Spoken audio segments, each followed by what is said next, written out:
Bienvenue dans ce nouveau numéro de l'Actu Vue du terrain. Aujourd'hui, on reçoit Louis Rossi, pilote de moto. Il passe de la vitesse à l'endurance à 26 ans.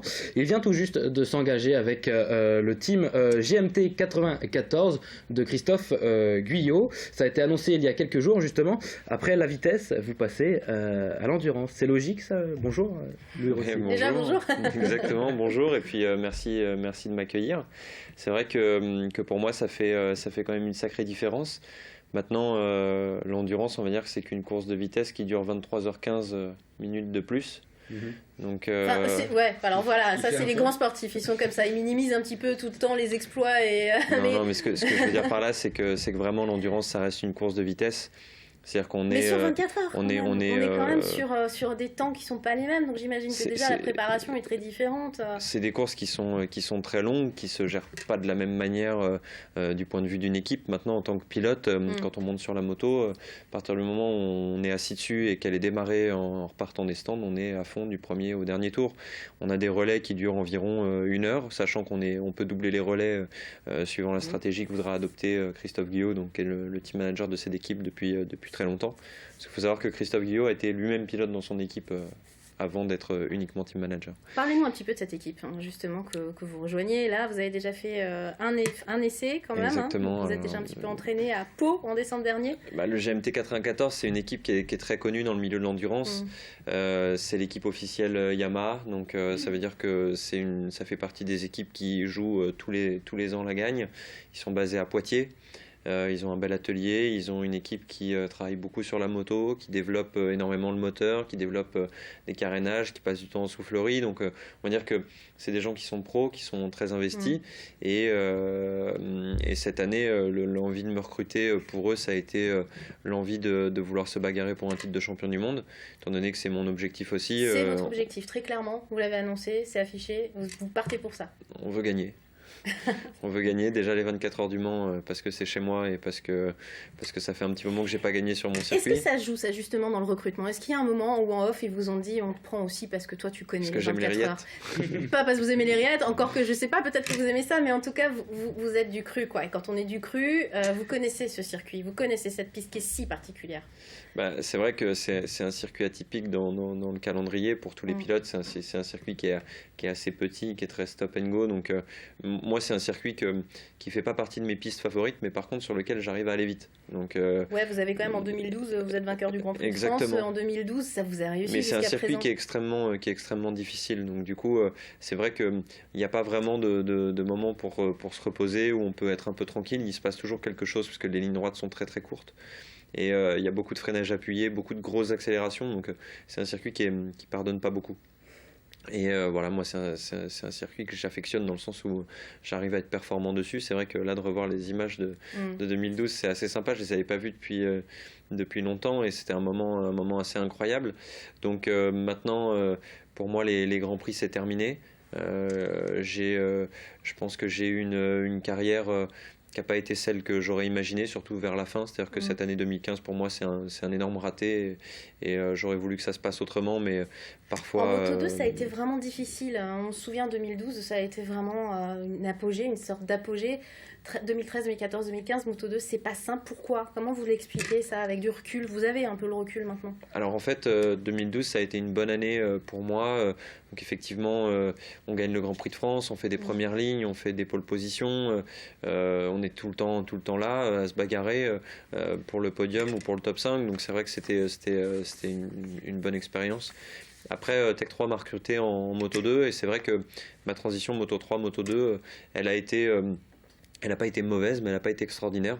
Donc elle m'a permis en 2014 d'accéder dans une équipe espagnole avec une bonne moto, grâce à une société qui s'appelle Zelos, qui est une société qui fait du management sportif, qui m'a pris un peu sous son aile. Et de là, on a quand même fait 2 top 10 mondiaux, donc du coup, c'était pas rien, et quelque part, ça laissait présager de bonnes choses. Mais après, je suis passé ici sur ce plateau pour annoncer un projet qu'on avait avec un autre pilote qui s'appelle Alexis Masbou, qui était celui de monter notre propre structure en Grand Prix. Chose qu'on n'a pas pu faire et du coup je me suis dit, vu qu'on n'a pas pu monter réellement notre structure, et ben en fait je vais créer ce projet-là dans une équipe déjà existante, donc me servir d'une équipe qui existait déjà, arriver avec mes ingénieurs, la moto que j'avais choisie qui était une moto française, mes partenaires français, etc. Et là, on n'a pas eu la réussite qu'on souhaitait et on n'a pas su réagir pour aller chercher de la performance. Donc, ce sont deux métiers différents. Le métier de pilote, de performeur vraiment sur la piste, et puis voilà, le métier d'organisateur, celui qui est derrière aux manettes et qui gère finalement toute cette équipe, tout ce petit monde, parce que ça fait des gens aussi à gérer derrière. Je pense qu'ici vous avez la culture des sports mécaniques, vous savez que beaucoup de pilotes payent pour rouler, donc ça veut dire qu'il faut des partenaires, même s'ils ne payent pas toute la saison, il y a un budget, on participe, et moi je fais ça moi-même, donc du coup ça me prend énormément de temps, et c'est vrai qu'à un moment donné l'envie de pouvoir créer quelque chose à nous, à Alexis et moi, c'était important parce que quelque part ce travail-là on le fait tous les ans pour les autres et on en avait marre, on se dit mais si on le fait pour les autres, pourquoi on ne serait pas capable de le faire pour nous? Donc c'est parti vraiment de là et on s'est dit voilà, vu qu'en 2014 notre projet se fait pas, et ben en 2015 j'entame finalement, je mets le pied à l'étrier si je peux dire, et j'achète la moto, je viens avec mes mécaniciens et puis on commence l'histoire. Et puis de là, voilà, l'histoire de 2015 n'a pas été celle qu'on espérait. Donc à la fin de l'année, j'ai eu des opportunités pour rester en Moto 2, qui n'étaient pas des opportunités qui me convenaient parce qu'il fallait retourner dans le système que je connaissais que trop bien, à savoir budget et équipe, pas forcément pour jouer la gagne. Et vous avez 26 ans, vous avez déjà 10 ans de carrière derrière vous, à haut niveau quand même. Enfin, on l'oublie quoi. C'est un jeune homme de 26 ans qui fait de la compète à très haut niveau depuis 10 ans. Vous avez vraiment envie. Vous vous sentez déjà un peu, excusez-moi, vieux dans le circuit? Alors non, je me sens pas vieux dans le sens où en fait moi j'ai commencé la moto tard, c'est-à-dire j'ai fait mes premières courses à 15 ans. Avant ça, la moto, ça je connaissais pas du tout et ça m'intéressait pas. Fort. J'ai travaillé après, il y a un moment donné où la Fédé, ils étaient à la recherche de la Fédération Française de Moto, ils avaient créé des formules, ils étaient à la recherche de personnes qui étaient motivées à travailler et surtout qui progressaient. Et donc du coup, je suis rentré dans cette filière qui m'a amené jusqu'en Grand Prix, un peu trop vite parce que ma première année de Grand Prix, je manquais beaucoup d'expérience, ça a été difficile pour moi. Par contre, après, on a su retravailler pour combler ces manques. Mais voilà, j'ai eu une phase qui a été assez rapide, mais mine de rien, le haut niveau, moi, c'est que ma 6e année de Grand Prix pour arriver en Moto 2, finalement, ça a été, j'ai pas trop de retard et je me sens pas trop vieux. Donc jusque-là, ça va. Vous n'êtes pas né sur une moto, vous, hein, sportivement, vous êtes né sur un cheval. On va regarder quelques images. On vous voit là. Au Bullrich Jump, vous êtes Sartois, vous êtes Manceau et vous montez toujours à cheval. Et ce que les gens ne savent peut-être pas forcément, vous me le disiez hors antenne, c'est que ça marche pas pareil. Ça marche pas comme ça, non, un cheval, ça marche pas comme une moto. Non, il va rien savoir. Il est pas content. Et effectivement, c'est. Vous montez tous les jours. Alors vous n'êtes pas sur une moto tous les jours, mais sur un cheval, oui. Alors en fait, donc c'est un secret pour personne. Hein. Ici, le pôle européen du cheval, c'est la maison.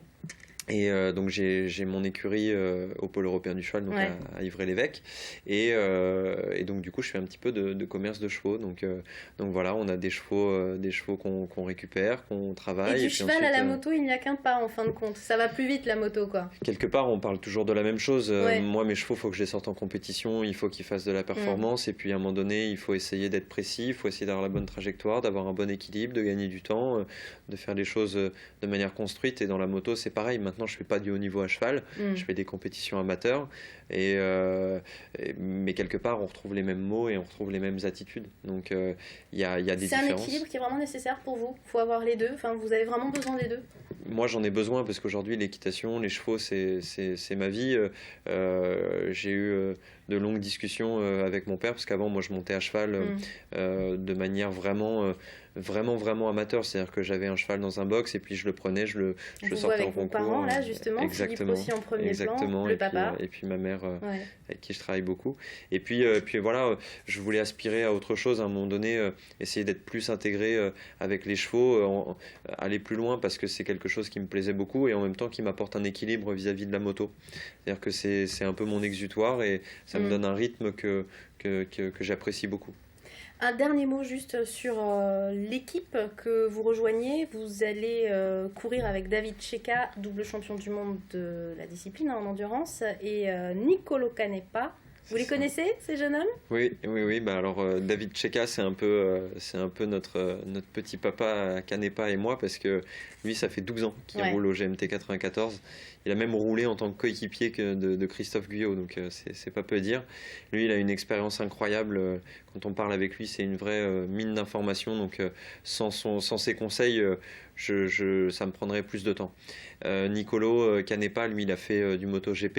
Il a un peu le même parcours que moi, sauf qu'il est parti en Superbike il y a quelques années. Mais c'est un pilote de vitesse pure. Donc quelque part, nous, aujourd'hui, on a l'agressivité, on a l'envie, on a la vitesse. On le sait parce que les essais que j'ai fait à Pau se sont bien passés. Et j'ai roulé vite avec cette moto qui me convient très bien.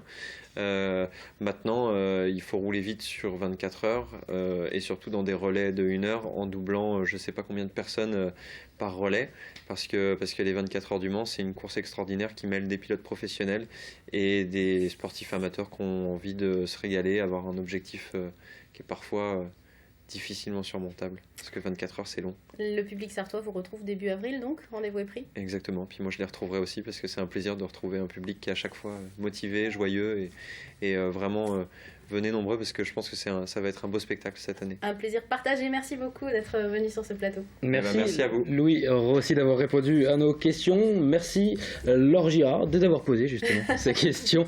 On se retrouve la semaine prochaine pour un nouveau numéro de l'Actu Vue du terrain.